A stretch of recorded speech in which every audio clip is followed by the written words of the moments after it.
The Orientals say you have to reduce yourself to the simplicity of a child. I think that people that have great insight into things are able to look at the world with wonderment.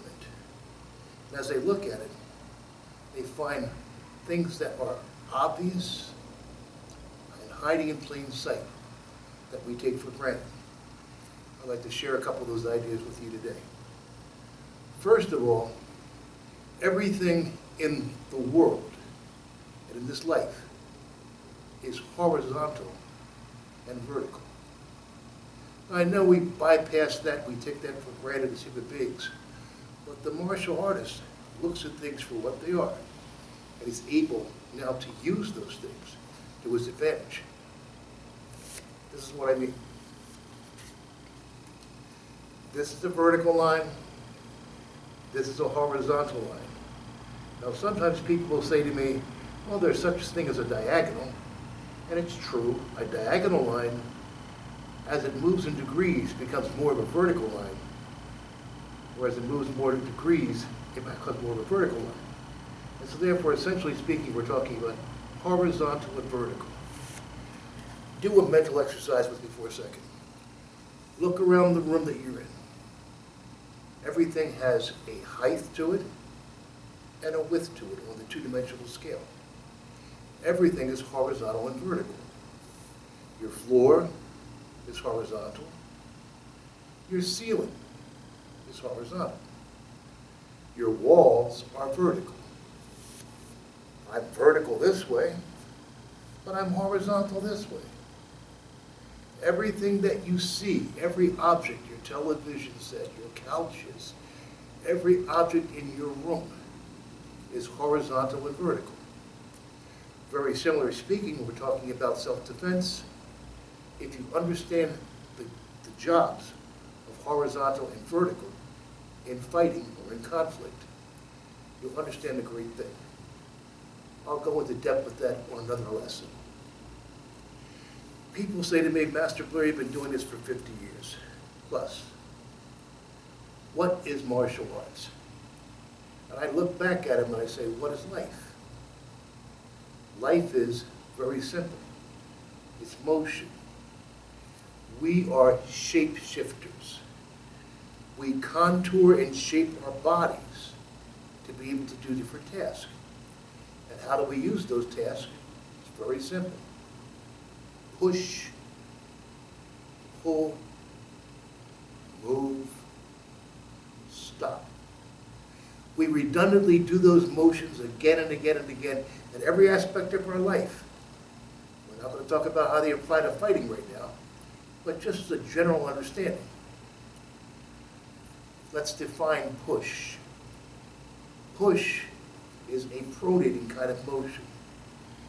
Our bodies in the nervous system don't recognize push until we feel resistance. If I push against the air, my body does not acknowledge push. But if there's some resistance, at the point that my nervous system feels resistance, it now recognizes this as being push. Very similarly speaking, pull, if I pulled in the air, no acknowledgement from my nervous system. But if there's some kind of resistance, and I feel the resistance, my nerves now will translate that into what we call pull. Move is just movement.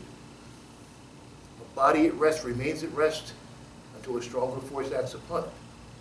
When the stronger force acts upon it, it moves. Stop is when movement is ceased. These are some of the ways we use push, pull, move, and stop in regular life.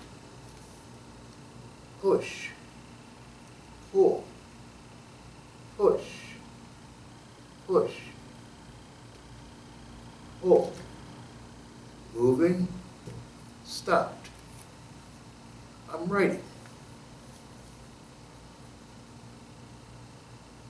Push, pull, push, pull.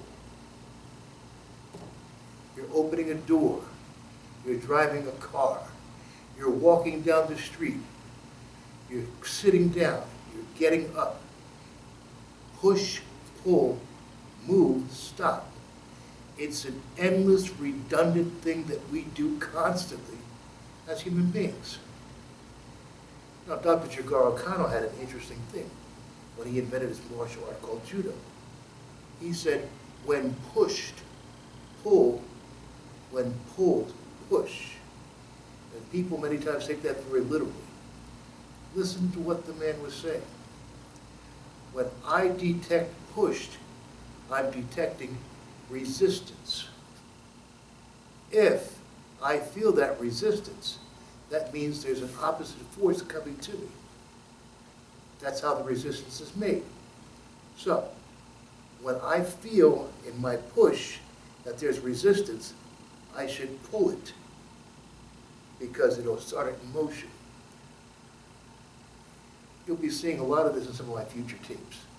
But again, push, pull, move, stop. We do it all the time. We do it in our martial arts. Push, pull, move, stop. Push, pull, move, stop. Push, pull, move, stop. Push, pull, move, stop. Push, pull, move, stop. It's the secret that's hiding in plain sight.